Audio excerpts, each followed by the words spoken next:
Hi, everyone. Deborah Hamilton, Hamilton Law Mediation, and the Why Do Pets Matter podcast. And of course, this wonderful community of the MAAP plan, making a plan for your pets, navigating the journey they take when you can't care for them.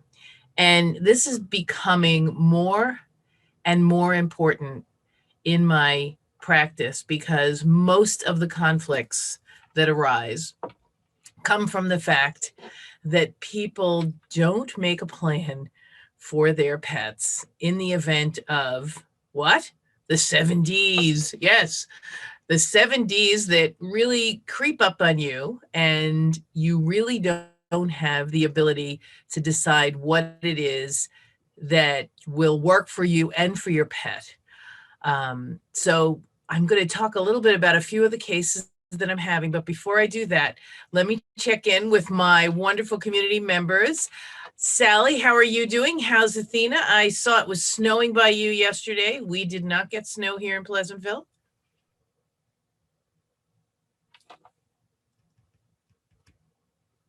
I think you're muted. Up, there's the other. Every week. Everything is great here. We went for a 10,000 step walk, but Athena kept doing circles around me. So I think she was about 100,000. Yeah. Well, I have to say that today, my Roxaroni Puxatoni, when I went to take her out, it was 6 o'clock, which means I only had about a half hour. And I looked at her and I said, dinner or a walk? And she looked at me, ran up the top of the steps and said, dinner.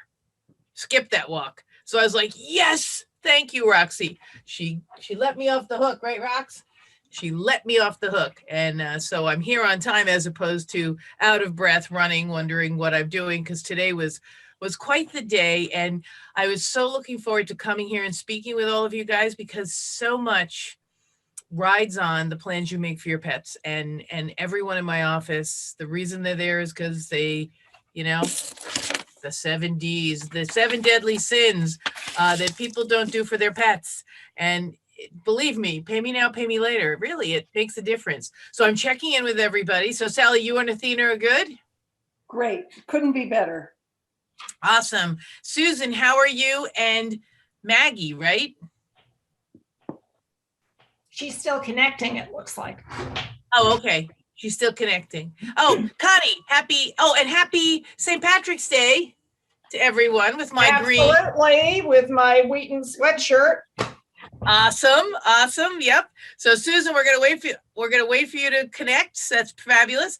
But Connie, how's everything going on St. Patrick's Day in the other Irish part of the world? The other Irish part of the world, we Irishers here are all fine. Thank you very much. And top of the evening to all of you back east. It's still mid-afternoon here.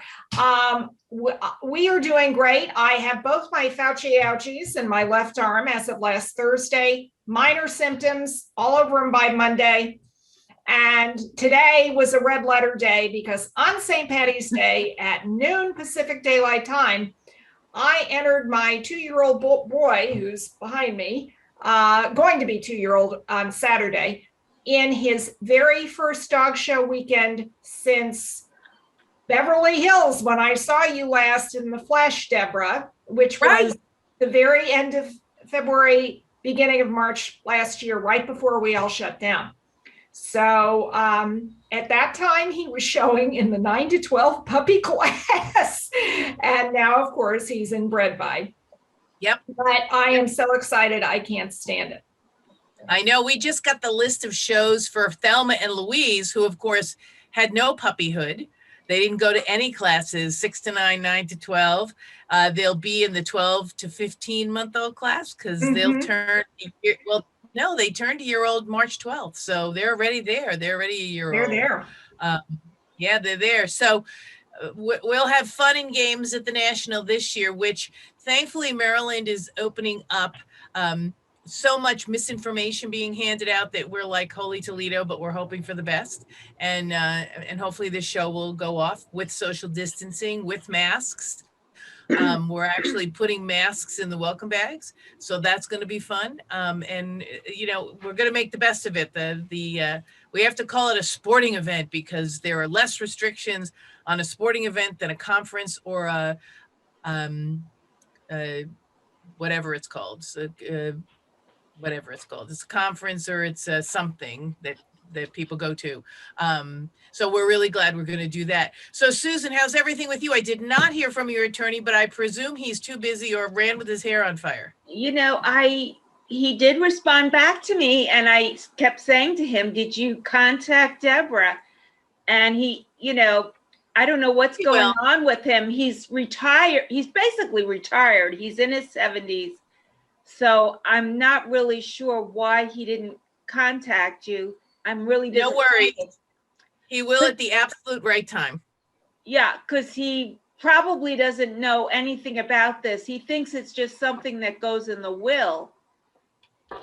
And you know, it's interesting. It's so true because whenever I pop up somewhere, people go, I never knew that. I never knew that. I never knew that. In fact, I'm doing an arbitration, which is against my religion because they want me to make the decision for them. And I am so not there, but this has been going on for 3 years and the court ordered arbitration. oh, wow. And so I'm going to help them decide. Again, one of the 7 Ds was not followed. You can imagine the divorce one, Oh, wow. right? They did not make a plan for their pets before things fell apart. And so the ability to share is not there. And it's been 3 years that the That's dogs have been with one unbelievable. person over the other person. And I've told you before, I have another case where the person just decided to stop sharing in December. And the other person's like, what? And you know, it's a very difficult conversation to have because people really tell themselves stories that make their side of the story right. And I'm sure. you know, if you can make that story right while you still like each other, then when things go wrong, at least the dogs don't lose their owner if that is how you decide to, you know, share. Or if you do, the expectations aren't set that you will share. So if you come into a relationship with a dog, this is very important. You need to say, listen, I'm coming into the relationship with my Wheaten Terrier, and if this doesn't work out, my Wheaten Terrier and I leave together, and we're not going to share. In fact, I don't know how many of you, of course I know because this is my life, but Jennifer Aniston and her ex-husband, once removed, the one she just married and then divorced, they had a prenup about the dogs. Oh, and wow. that was holding up the entire prenup because she wanted to keep both the dogs, even though they got one when they were together. And not share. If something happened, she was going to keep both dogs. Mhm. And they never wrote in People magazine what they finally decided to do. And I don't know after they broke up if he saw the dog, but quite frankly, you know, the dogs love everyone. And so they would it's like a shame to kind of make the dog suffer because people are being difficult. Yeah. As I was quoted in Bloomberg in 2016 when they wrote an article on this, and I wasn't even a divorce attorney, they said, unfortunately, your pet doesn't hate your ex. You would like that to be the case. However, they don't. And if you weren't in the room, you know who they run to? They run to that person because they love them. That's what they know. So it's been a very busy week. So I have a bunch of cases on that. I have the continuing case where, you know, my clients placed someone's dogs who had been very ill and was expected to pass and didn't. And then her pets had been placed permanently with other people for months before she was able to come out of the hospital and take them. And I don't know, I know you guys, I'm preaching to the choir here, but if you don't have it in writing, you should. This woman didn't have anything in writing other than the contract she signed when she bought the dogs that said, if I am unable to care for the dogs, I'm to call the breeder and the breeders will come back and take the dog. It's the only written piece of paper she has that delineated what would happen to the dogs in writing. And so the dogs were placed. And she wants them back now because she lived, and I would too, and Sally would, and Connie would, and Susan would, and Rose would. They'd want their dogs back. However, the people took them with the expectation that they were keeping them. So you can really complain about those people. They're really bad, horrible, but they had an expectation when they took the dogs because the woman wasn't supposed to live. How The long woman, did they have the dogs for, those new people? I'm just curious. they probably had them for about 3 or 4 months before she was released from rehab. So, Oh. and then, she didn't really write to get the dogs till December. So they had them from July through December. And it's not a lifetime. She had the dogs for many years. Right. And I'm not saying that she shouldn't have gotten the dogs back. In my world, I would have instructed her. And maybe, Connie, you have to update yours. And Sally, you have to update yours. And when we finish yours, Susan, we're going to talk about this. If something happens to you, you want the dogs to go somewhere that is one of your caregivers in a foster capacity. And if they can't, then they can put it in a foster capacity, but you want to spend 6 months. And if the dogs are in a foster home for 6 months, then let them go. If the dogs are in a foster home for a year and I'm still alive, but I'm not out of wherever, then let them go. Because this has to again do with one of the 7 Ds, the disability or the dementia. If you can't function and take care of your dogs, then if you want them with you, you have to make a plan with the people coming in to care for them so they can stay with you, so you can have their presence, but you don't have to remember to walk them or feed them or give them their medicine. Very important. I mean, I've said this a million times. If you're undergoing chemotherapy, you more than 100 million% want your dog with you. But when you're praying to the porcelain goddess, not so much. So there has to be something in place that helps you keep your pets while you're ill, but also cares for your pets. Because the last thing you want, and I think the reason everyone was so difficult, was this woman was sick for several months because she had organs shut down. This woman was sick for several months. So the dogs looked like the wreck of the Hesperus when they were picked up. And it was simply because she wasn't feeling well. It wasn't because she wasn't caring for the dogs. The dogs were in pretty good weight. They weren't, they just were, not like our dogs, and so you really need to make this plan so you can keep your dogs no matter what, or let them go and understand, because right now, the social media, 1-800, I hate social media. I do, because people just, there's no filter. And I know we're all anxious right now because of COVID, and we're all anxious for our pets and ourselves, COVID. But to make up stories, whether you're in a relationship breakup or you're, whatever, make up stories and put them on the internet is not going to help you achieve the ends you want with respect to your pet. It'll make you feel really good in the moment, but it will not help you achieve your ends at the end of the day. So think about it before you post it, write it on a piece of paper, put it on a Post-it note on your computer, look at it every day and go, yeah, but do not put it on the internet because it's there forever. And then finally, I wanted to check in with everybody because it is getting a little warmer now, and the ice and snow is gone. Not that Connie ever had ice and snow, but in the event, she has fire, so we'll go there. Everyone has, put things in place. You have your notes up on the walls. You have everything everywhere you need it to be. Everything good? Susan? I know you don't.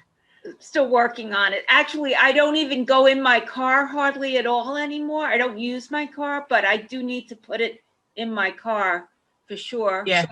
And I need to send you guys some of those cards. Once I find them in my drawer somewhere, I will send you those cards to keep in your wallet, or you can put those on the dashboard or in the cup holder so that it's right there for somebody easy to see. So I'll send those to you all. Thank you.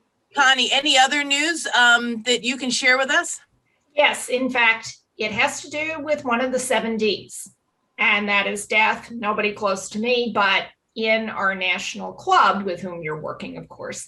My BFF Bonnie, whom you know, is the board liaison with the rescue team. And as you also know, we're trying to edge them into their own 501c3 so that they can get on with life. And that's what they wanted for quite a while, and we're helping them do that. So she has been, the current rescue chair is 90 years old, and she has another one of the Ds that has to do with, up here. Dementia, right? Yep. So at any rate, Bonnie is trying to work with the team and to work with the other very reputable, put together Wheaton Rescue that already is a 501c3 that's staffed all by squatta members in placing any dogs that come in, because we are suspended due to COVID. Yesterday, she got quite a chilling, and I mean chilling, call from a gentleman in Nevada on the outskirts of Vegas. He is on ranch land with an airstrip. And his sister, who lives in metro Atlanta, apparently died. He had been trying to get a hold of her, couldn't get her. She had been dead for many days. Oh. And she had a Wheaton who is 12 years old. The police apparently, I don't know who all else was in contact with her, but the police broke in the house, found her on the floor, and the dog, in order to survive, and he was without water, without anything, had started, are you ready for this? Eating her to stay alive. In fact, Bonnie didn't sleep all last night because she kept having nightmares, she told me. Yeah. So at any rate, the dog fortunately was friendly. The police didn't shoot it. And they impounded him in a special area of the shelter. They did find information, notified the brother right away. So the brother called, Wheaton Rescue, got referred to Bonnie. And so Bonnie is working with the brother, and the brother's going to take the dog. He has 2 dogs of his own. And so he's going to take the dog back to Nevada with him.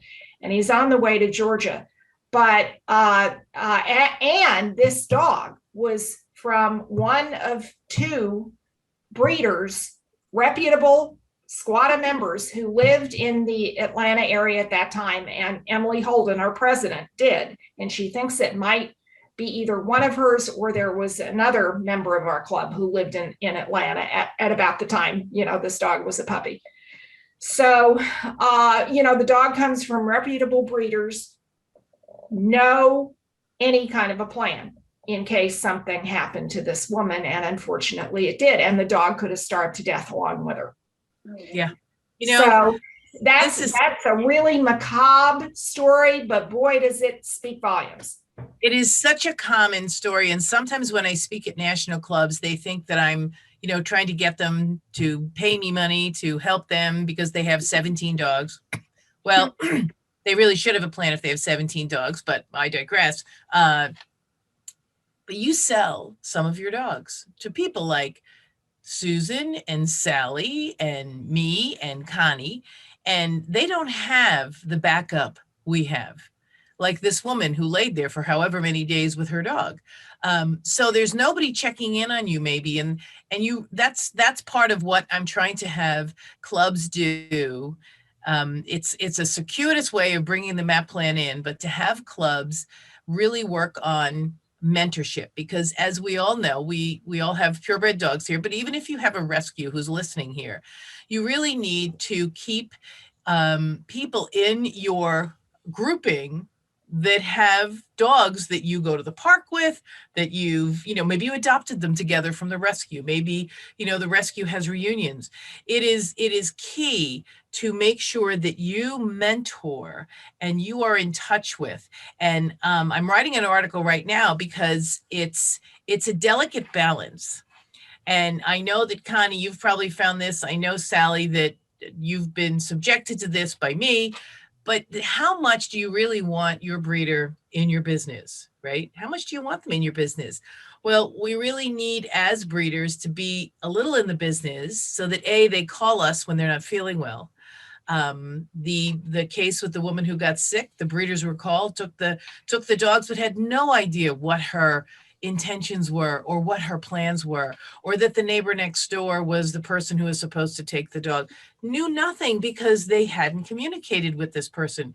So if you have dogs and you breed them and you sell them, being able to know where they go and who has them, and helping those people make a plan for those dogs, because as Connie said, these are really well-bred dogs, but the breeder didn't keep in touch, so they didn't know that their dog was left alone with a corpse for several days and really had to resort to macabre actions to stay alive, because, well, they do want to stay alive. Even though he's 12, he does want to stay alive. I'll tell you that in Irish setters, something similar to that happened, although the dogs did not. They did have to get a vet to sedate the dog to let them near my friend. But my friend lived in a 2-story house, and she fell down the flight of stairs and was at the bottom of the stairs, right? She missed a step and the bottom of the steps, and instantly, like there was no, she didn't suffer and lay there for a while. It was instant. But her dog just laid there and didn't move.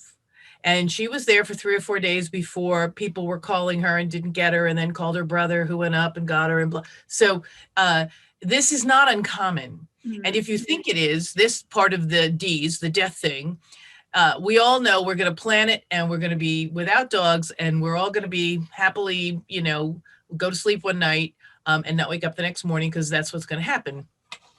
And I do believe that, and I'm going to be about 110 when that happens. However, in the event I'm wrong, in the event I'm not wrong, but informed incorrectly, I want to make sure that, hi, Casey, how are you? I want to make sure that I've made a plan for my pets, because I don't want them to be alone in the house if I, pass away, and I don't want them not to have a place to land.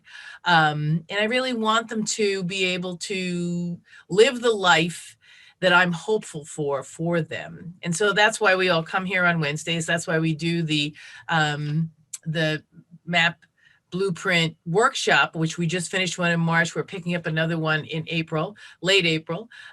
So I'm so glad you told us that story, Connie, because it really is important for all of us to know that these things do happen. And had there been somebody who was checking up on her all the time, then it might have been only a day or two.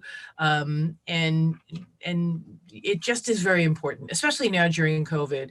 We all know of people who fell ill and didn't come home, and their dogs were taken to animal care and control. So before it gets too late, Casey, welcome. Tell us where you're from and what kind of dogs you have. Or not. It's okay. You don't have to talk. Okay. So this group, Casey, is a group that meets every Wednesday at 6:30. Oh, there you are. Casey? She's connecting her speaker. Yeah, sorry. No, that's fine. I need a headphone with this one. So I had trouble unmuting myself. Like I do these meetings myself, I should know, right? But I didn't remember. Yeah, no worries. So welcome. Tell us where you're from and what kind of pets you have. I'm in Southern Virginia, and I have a 30-year-old horse and Fabulous. 2 middle-aged dogs. But I'm really concerned about this, not just for myself, but also for my contacts. I'm an exotic animal trainer. And so you're in the right place. Yeah, I had a monkey and a parrot, and you never know what else will come along. And the long-term planning was a huge challenge. So we got it all set up. And then my friend that was going to take my horse and my monkey up in the mountains where everything was legal, we had the transfers all worked out, and all of a sudden her husband committed suicide, and her whole life had to change. So then we had to start over again. So yeah, very glad to be here. I am so glad you're here as well, because we were talking about what I usually affectionately refer to as the 7 Ds. So everybody usually puts all their plans for their pets in their will, which is really great, except for the fact you have to die. And if you don't die, there's a problem. If you have, so the 7 Ds are, and I'm going to cheat because I want to make sure I can say them quickly. Death, of course, is the first one, but then you could be delayed, not get home, and who's going to care for the pets? You could just be disabled. So the horse could throw you, could break a wrist, an ankle, whatever, not really be able to take care of the horses or dogs. Although I know that I had a broken ankle, which is why this program was created, because I broke my ankle with 9 dogs that I fed in the basement because their food was down there. They lived in the house, but my husband doesn't like mess, and that's a whole different story, but the dogs were fed in the basement. And so, and as Sally would attest, it's not your typical basement. It was sort of the Taj Mahal basement, but anyway. So there's disaster. So one of the callers who you can't see because you're on your phone is Connie Kohler, who lives in California and has the fires. So she has been with us for a number of years in the MAAP program, because she's put together her grab and go stuff as well. Because if something happens and she has to evacuate with her 3 Wheaten Terriers, she can absolutely evacuate. There's dementia, which was something that happened to a number of friends of mine where their dogs weren't cared for. They really, any mental health crisis with people with animals is something you have to think about and plan for. Divorce. My office is full of people who are fighting over the animals because of divorce. And then finally, disease. So they have all the commercials, right, with Neulasta and everything, where the animals are there with you while you're taking your last bit of disease treatment. And while you're praying to the porcelain goddess, you likely will not want to walk the dog or feed it. So you should have a plan for somebody to come in to help you during your rough days so that you can have the dog there all the days, or the monkey or the horse, because, we know how much work it takes. And a horse just has to have, a bee sting him or something, or her, and give you a swift kick, and you could be out of service for a few weeks, a few months, whatever. So if you have your plans in your will, I would love to help you think outside the box, because what happened to you is often what happens to everyone. I have a really good friend, Sally, who's on the phone as well, and so is Susan. She has a Catan. Sally has an Irish setter, and her friend has a cat now. And so she can't let that friend take her dog because her dog doesn't like cats. So sometimes you have somebody all lined up and then they get an animal that your pet doesn't get along with. So it's always good to have, and I don't know if you have any family members, but I always say only one family member can be your caregiver, because if you get hurt, they want to be with you.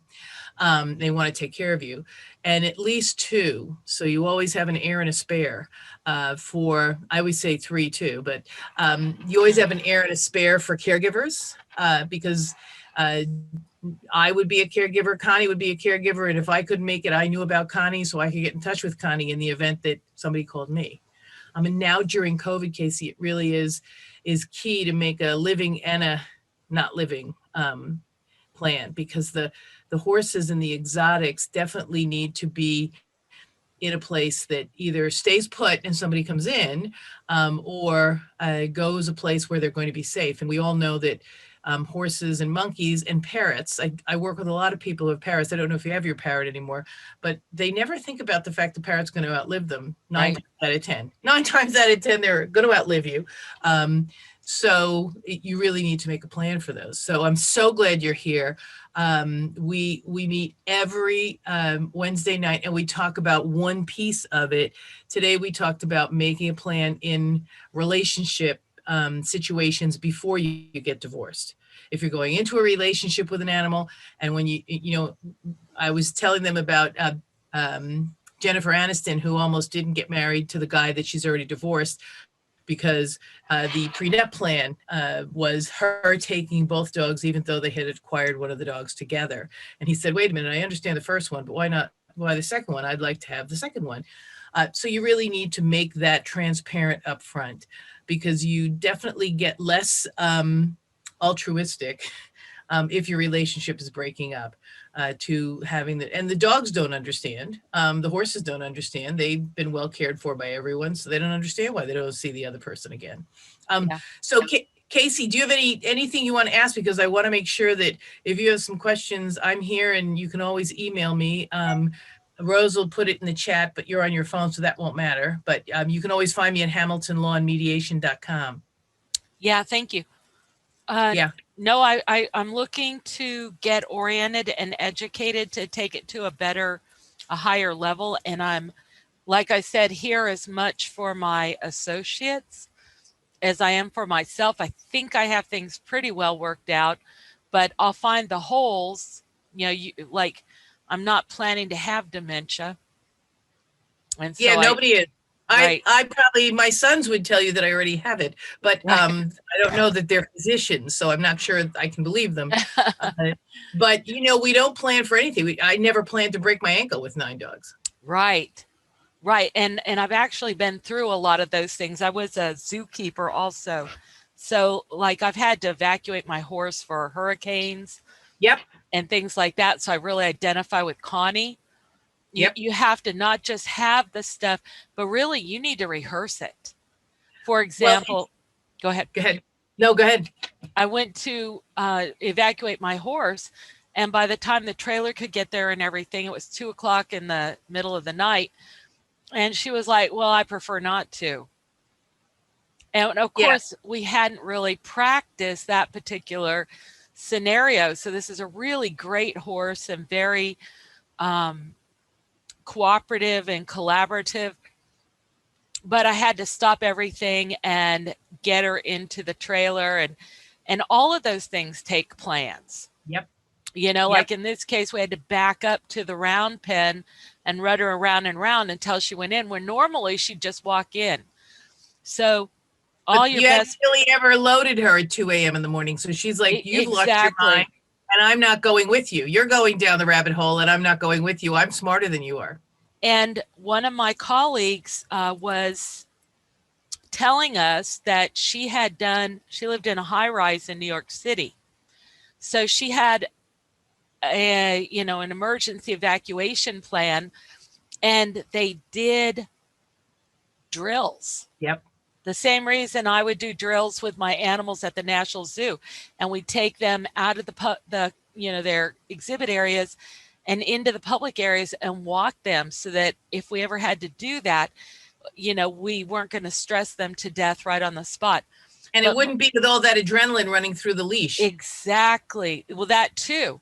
And so my friend in New York City got it down to 1.5 minutes to evacuate there, something like 7 animals and 2 children. And then they had the 9/11 thing happen. Yep. So she was really glad that they had all those things set up. So my monkey and my parrot have both passed. They had exceptionally long lives, but they've passed. And like I said, I think I've got things set up, but I really would, I'm glad to find a resource that I can refer people to, and to be able to, learn systematically how to think about it. Well, let me let some of the other people speak here, because they've been through the workshop. So if you refer anyone here, or if you want to know what they think, I'll let them talk to you, because they've been with me for a while. I know that Susan has the Catan, but she also has a son with special needs. So she wants to make sure the Catan can stay with her son. Sally has the Irish setter who's older, and one of her caregivers is moving away. So she's making other plans, and Connie has put her plan together, but now needs to update it for the changes in the animals. Because of course, Casey, if you make it today, 5 years from now, those plans are going to change, because something is going to change. So Connie, why don't you start us off? What with my update plans? Yeah. Well, they're essentially the animals, even though they are older, the dogs are essentially in the same place that they were, except that my middle girl, who is the St. Patty's Day girl, today is her 7th birthday, my Patsy. Happy birthday. Is on thyroid medication and other medication as she, is moving into middle age, and since she had her last litter. And so I do need to update all that. And now that Casey, her pup, is 2 years old. When I first added him into the plan, he was a puppy, and now he's a young adult. So, I need to update. He has no medical issues, thank God. But, just weak idiosyncrasies. And he is intact. My 2 girls are through with their breeding programs and they're spayed, but Casey is very much all there. So, all of that has to be under consideration. And he is still working on his championship. We were not able to finish it before COVID shut everything down in California. So those are things I need to update. And I'll let you in on this, Casey, that Connie has her car packed with a go bag. So I think it would take her maybe 3 minutes, a minute a dog, to put them in the crates in her car and get out of town. Because when you said, getting the horse out into the trailer, I've worked with several communities that are horse communities. So everybody has a horse, right? And they all ride together in the mountains. One of them was in Seattle, and I went up and everybody had beautiful horses, beautiful setups. Everybody knew everybody else's horse. And I said, okay, so if something happens here, how many hitches do you have? And they all said, well, we have a hitch for our trailer. And I said, well, you might get down the hill with your horses, but if your neighbor isn't home, but 2 of you are home, maybe put a hitch on your other car so that you can hitch their trailer to your car so you can get 4 horses down the hill, because you're not going to get down the hill and be able to come back up. As you found out, Casey, it takes a while to get the trailers there. Yeah. Yeah, so many things to think about. And now with COVID, especially, they take the dogs to the animal care and control. And then getting them out is if you're really sick or injured, is really difficult. I mean, here in New York, we had a guy who had a car accident in the flatlands of Brooklyn, and his beautiful canine Corso got out of the car and was gone for about 3 days. And they were looking for him everywhere. So there's always something. They did find him, thank God, but there's always something that you can do to make sure that people know that, this is what I'm looking for. His girlfriend looked for the dog, but if the dog had been in a crate in a car, I'm a big crate person in the car, they likely wouldn't have gotten out. So Sally, tell us about your plan. Your plan's updated now because I think you did find your caregivers. Yeah, my plan's updated and, well, not totally finished. I was walking with my number 1 person who will take the dog temporarily until the person who can take it for a longer time period arrives. We walked together and a cat ran in front of us, and my dog went up on her hind legs like a stallion, barking at the cat. And she looked at me and she said, well, I can't take this dog for a couple days. And I'm like, well, you're my temporary person for a few, but now I know. So now I will find another person. So it's constantly updating. You think everything is right in line and perfect, but you have to keep updating because things change. Things change. People get cats. And Susan, how about you? You're just starting. So Casey, Susan's just starting. She, like you, knew she needed a little bit of help figuring out the next steps that needed to be put in place. So she just went through the workshop, but she's putting it together with her attorney who most attorneys are really good. I spoke with Connie's attorney when she was putting her plans together, because they don't even ask the right questions that we know we need to care for, because they don't know. It's not because they don't want to help you. They just don't know.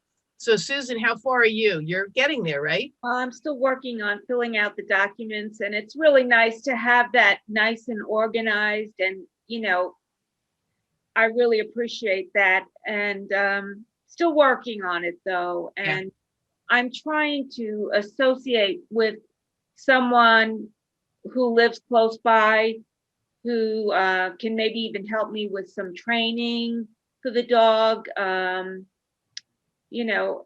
some backup care if I need it. So I'm looking for that person now, and hopefully we'll find someone soon. Yeah, it's not easy. And I found during COVID, Casey, that all of my caregivers were out of New York State. I live in New York. So all of my caregivers were in Maryland, Connecticut, New Jersey. And when Governor Cuomo shut the state down, I might have had an issue getting someone to come in to get my dogs. So I went around my neighborhood.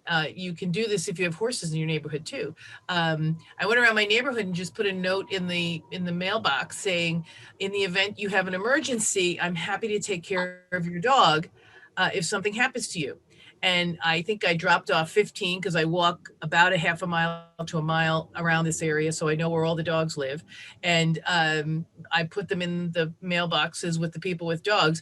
And at least half of them came back to my house because it had my address and my telephone number and said, we never even thought of that. Thanks so much. And we'll do the same for you. That's a great idea. Casey, since you're in a disaster-prone area, and one of my sisters and brother-in-law live in Baltimore, so you know they're in the same hurricane, snowstorm, whatever Yeah.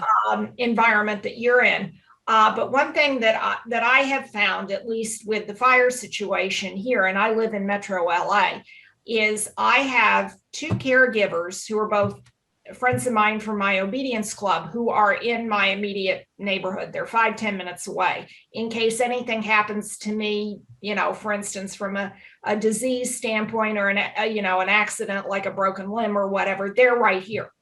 Yeah. But I also have two very close Wheaton girlfriends who are between an hour and a half and 2.5 hours away on the outskirts of SoCal in case of fire, so that Right. if I've got to get out with those 3 crates loaded in my car, I have some place to stay where I know my dogs will be safe and be right with me. So you might think about, you know, a near distance or a close distance and a long distance set of people. Yeah, that's part of what we work out in the plan, because you always want to know where you're going. You always, and especially with horses, I'm sure, Casey, you remember when they had all the horses on the beach in California because the hills went up in flames. So they rode all the horses down to the beach, and everybody had all their horses down on the beach, which was great, except for the fact that there were a lot of horses on the beach. And that's not to say that that wasn't the best thing for them. But you really do need to, it drives me nuts, and I'm like a broken record. You know, if the fire is in your neighborhood and you have a horse, dogs are much easier to throw in the car. Like I said, Connie could throw them in the car in 3 minutes because there's 3 of them, and be off. As you so deftly explained to us, horses don't necessarily load when you want them to, even though they could be good loaders. You know, first of all, there's adrenaline in you. There's adrenaline in them because they are so much more aware of their surroundings than we ever are. And making sure you err on the side of, especially after like all the hurricanes that have come, Hurricane Sandy here up in the Northeast. I don't know if you were affected by that. We were. And then Hurricane Katrina, where everybody didn't leave. I mean, that created a whole governmental institution for helping people move with pets and allow people with pets. But even that is limited. I think you can take 1 or 2 dogs. I mean, I would be screwed. So I would be out of luck. So you really do have to make sure that you are one of the first people. You can't be that last guy who's being paddled down the river by the police, pulling the horse behind you. It just doesn't work. You really need to make sure that everything is set up so you give yourself a lead time, because so you won't have a heart attack worried that something's going to happen to the horse, and the horse will feel that, right, and then be upset. Well, or if you're evacuating and you get stuck in a traffic grid, it can be fatal to a horse, you know, because they'll get too hot. Or to a dog. Well, a couple of questions come up. Sure. And one is there a place where I can read about your entire program so I can get oriented? Because I was thinking this was just going to be a little introduction to, you know, things to think about, but it sounds like you've got a lot going on. And so I would like to understand what it is. And, the community call, this is the community call. I check in with everyone who's making their plan. Usually I tell them what the MAAP stands for. So the first is making a plan, addressing the needs of your pet, appointing caregivers, and publishing it, because that's the most important piece. Because if you make a plan and you don't tell people about it, it's not going to be done. But you can go to Hamilton Law and Mediation, and you can go to the tab that says the MAAP plan, and you can read all about it. It's called the MAAP plan because you're navigating the journey your pet takes when you can't care for it, long-term or short-term, because everybody makes that plan in their will. And I used to call the program I'm Not Dead Yet, because that was, absolutely perfect. Because if you're not dead and all your directives are in your will, they don't come to fruition. That's a really important thing that I just hadn't even thought about. Yeah, it doesn't come to fruition. My husband's good with the animals, and, you know, he can do most of the things. And I took. But if you're sick or ill, Casey, what? if you're sick or ill, so I'll tell you why I I always say have your one family member and then two others, because if you're sick or ill or your husband's sick or ill. So I broke my ankle. My husband was the one who told me, by the way, I'm taking care of you. I'm not taking care of the dogs. So I went, oh shit. And so I made the MAP plan. But then about 5 years later, he fell and broke his shoulder. And I put the MAP plan in place as well because I was taking care of him. And it gave me peace of mind that the dogs were getting out, they were getting fed, they were getting played with, but I was with him. Because sometimes we won't be able to take care of the pets the way we'd want because we're at chemotherapy appointments with our loved one. We're, at the hospital with our loved one. So it's not just all about us, although it is really all about us, right, guys? But it's also about our family members who might be sick and we really want to be with them. So this is such a comprehensive program that the 30 minutes, I usually cover one or two of the cases that I'm working on at the beginning. Because it started at 6:30. So I talked about a divorce case that was going really sour, and also a woman who got very ill, who didn't leave anything in writing. Everything was in her will, but the only thing that was in her will was that she had signed a contract with a breeder that said if she couldn't care for her pets, the breeders were to be called. And because she was so ill and not given much of a chance to survive, the contract said, word for word, is if you can no longer take care of this pet, you must call the breeder. So her power of attorney and healthcare proxy, given her prognosis, called and the dogs were placed. Well, the end of this story is she lived. And then she wanted her dogs back. And everybody who took the dogs took them with the notice that they were permanent. And she had nothing in writing to set up a foster. She only had something in writing that said, if something happens to me, then that paragraph in my purchase contract for the dog comes into effect. Yes. So do you guys is this meeting that you have every month?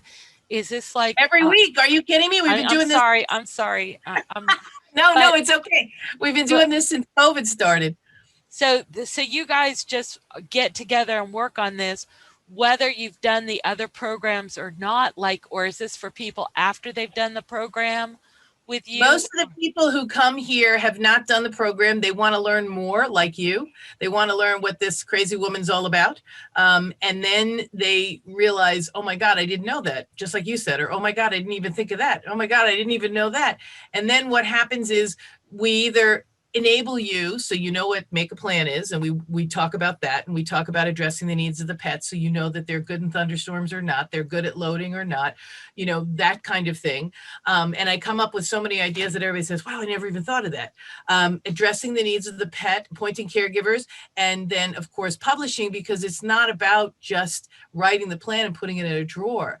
You have to give the entire plan to everyone who is going to care for your pets. Plus, you have to let them know who the other caregivers are. Because if Connie isn't home the day you need her, then you're going to have Deborah do it.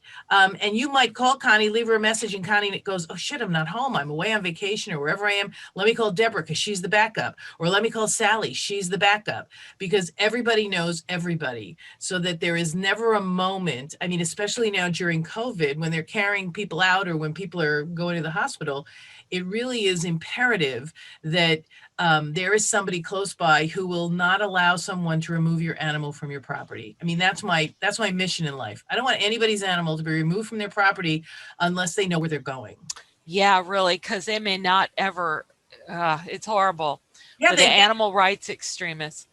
So what happens, and has happened a number of times here in New York for COVID, is that the dogs will then go to animal care and control. They'll stay for the legislated time of 5 to 7 days. And, they're technically, as you would know, an owner surrender, because they were picked up at the owner's house. So they were an owner surrender, and they call the owner who's, got a ventilator on, so they're not answering their phone. So try the owner, couldn't get him, drop it off. And one woman had a beautiful 9-year-old Afghan. They called Afghan Rescue, and then Afghan Rescue placed the dog, and rescue contracts state impenetrably that those animals cannot be, the owner of those animals cannot be disclosed. So listening to all of this, I'm not sure when would be the right time to bring this up, but because I have done a lot of work, a lot of the practical logistics. For example, Sally, I had Irish setters as my first dogs, and I knew all the dogs in the Disney movies. Oh, I'm great. aging myself. But in any case, there are things, it might take only 15 minutes to get your dog past that lunging thing with the cats. And another thing is working with exotics. They can die on the spot if they get, like you were talking about, the adrenaline. Yep. And so we've worked out all this stuff in that direction. And one of the things that's really important is to teach the animals vocabulary. So we have a protocol for teaching them to relax and to maintain relaxation. Well, we name everything. So it's not just relax and stay relaxed. This is happening. This is what we're going to do. I want you to do this, and then I'll do this, and then we'll do this together. So we name relaxation, but also name chill, settle, calm, because if you're in a crash and they come pick up your dog, and the dog is, of course, upset and doesn't want to leave you, they'll shoot your freaking dog. Yeah, they will. Exactly. And if you have your dog in your car in a crate, and you have on the dog's crate the name, and and the person says, okay, just relax, and the dog understands what they're saying, that really ups his chances. Yep. So there's so many things. Oh, here's another one. We taught a breeding farm for horses about fire drills. Yep. So we taught them what fire, smells like and looks like, and what to do in case of fire. So a big problem with horses with fire is they can see their stalls as places of safety. So you release them and they run right back in. Yep. Right. Yeah. So there's both protocols for the people, but also teaching the horses ahead of time what fire looks like and smells like, and that it's literally a cue to leave the stall. And this is practice ahead of time. I'm so glad you're here, because this is all the stuff that I usually go into at length in one of the workshops, because I have a hard time having people make a plan for their pets. So you're way ahead of us in not only making a plan, but having your pets understand what the plan is, and give them the skill set to initiate the plan and be part of the plan, whether you're running it or somebody else is running it. So it's huge and it's key. Most people don't even make a plan for their pet. They just figure, well, if I die, so-and-so will come, my son will come and take it, or my daughter, or my niece, or my nephew. And they do, because there are good people out there. But they might not be the person you want to have your pet, first of all, or like with my first case of mediation, because I mediate conflicts between people over animals as my day job. I had someone who wanted me to mediate because the dog had been dropped off at a high kill shelter because nobody wanted it in the family, and it got adopted because it was a little poodle. And so the old couple came and they took the old poodle home, and were happy as clams, and got a windfall of $5,000 when the will was read. And he wanted that to be vacated because they didn't take it with an expectation of any windfall. And I said, no, I won't be doing that. Interesting. Yeah, it's all about planning. So you and I are on the same page, because it's not only planning in writing so people know what you want to do, but planning and training so your animals know what it is. So I know that Connie's done the run through, and I know Sally's done the run through, and I know by the time Susan and I work long enough together, her dog will have the run through of how to escape or how to go. And also, because she has a special needs son that she wants the dog to be able to stay with, we have to work with the people who are going to help that dog stay in that spot. So, so many things that you have to plan for. You're absolutely right. Well, unfortunately, again, being in a high fire area, and by the way, our area is very horsey, the Palos Verdes Peninsula. I grew up in California. I know. Okay, then you know. And you also know that we have very lovely, windy country roads. And so if you've got, ingress and egress with a lot of people, especially with horse trailers, it's going to be literally a disaster. Yeah, you're not going anywhere. Exactly. And so I was go ahead. I'm sorry. Oh, I was just going to say, fortunately, from the time they were pups, my dogs have thought that going in the car is a huge treat. In fact, when I leave them at home just to go to the grocery store now during COVID, they get all upset. But for me, all I have to do is say in the car, and they go running out to the car and they stand or sit there until I open the hatch or I open the back door of the passenger compartment with the seat down for the third dog, and they just hop in their crates. So you're absolutely right. Training is key. And the biggest problem we have here in California during wildfire season is trailering horses to try to get them out to safety. Yeah. It's always on the evening news and it breaks your heart. I was at a top dressage stable in your area, and it was really beautiful, faux marble here and there and brass finials and all this.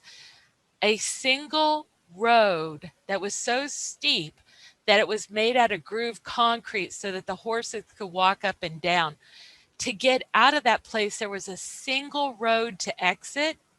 The horses had to walk on the same road as the cars, and it went across a river.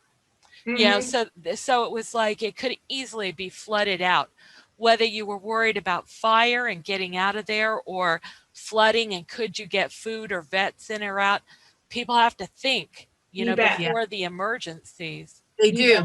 And that's why we're here, because I just sort of tickle them, Casey. I tickle them to think. Sometimes they come and then they leave and then they come back and they go, you make a lot of sense. And I said, I just want everyone to know that they have the best next step. You're navigating that journey your pet's going to take if you can't care for it. And even if you are caring for it, you've navigated that journey. You've found the way to move forward. So that's why we're here. And I'm going to wrap it up only because we're about a half hour over. We're so glad you came, Casey. And please come again every Wednesday at 6:30 Eastern time, because more people come every week. We have somebody new. We have Kieran from Tenerife who's writing a responsible dog ownership test that people should take before they get a dog, so they know what they're getting into, which I think is fabulous. Plus, we had the North Shore Animal League people here. We've had tons of people here. And of course, I have so many people listening after it's over. So there's a ton of them on the internet to listen to. But please join us again. And if you go to hamiltonlawandmediation.com, so it's HAMILTON, law, LAW, not the ampersand, mediation.com, you'll see the MAAP tab there. Because for me, I help people in conflict over animals, but the biggest thing I do and donate my time to more often than not is help people make plans for their pets, because they really do want to. Huge service. They just don't know how. And, between horses and pit bulls, if I could get the pit bull people to do it as well, I'd be really happy, because those dogs don't have a snowball's chance in hell of getting out of a shelter. So really need to do that. It was a pleasure seeing you all. It's Deborah Hamilton, HamiltonLawMediation.com. The Why Do Pets Matter podcast, you can check that out too, Casey. I have a podcast called Why Do Pets Matter? And then, of course, this wonderful MAAP community that meets every Wednesday. Until next week, happy St. Patrick's Day. I'm going to go have corned beef and cabbage. And I'm glad, Casey, that you knew the dogs that were the Irish setter in the Irish setter movie, Big Red, because so did I. So we really— Oh, you did? Yes. Did you know Bill Keeler? Oh, yes. Yep. Mm-hmm. Oh, for goodness sake. I've had Irish setters since probably the 60s. I got my first one in the 60s and have had them ever since. Well, this is a strange group we're in. We are in a strange, wonderful group. But you know what? We really do care about our pets, and I'm so glad everybody's here. So until next week, everybody take very good care, and remember to make your MAAP plan. Take care. Bye. Bye.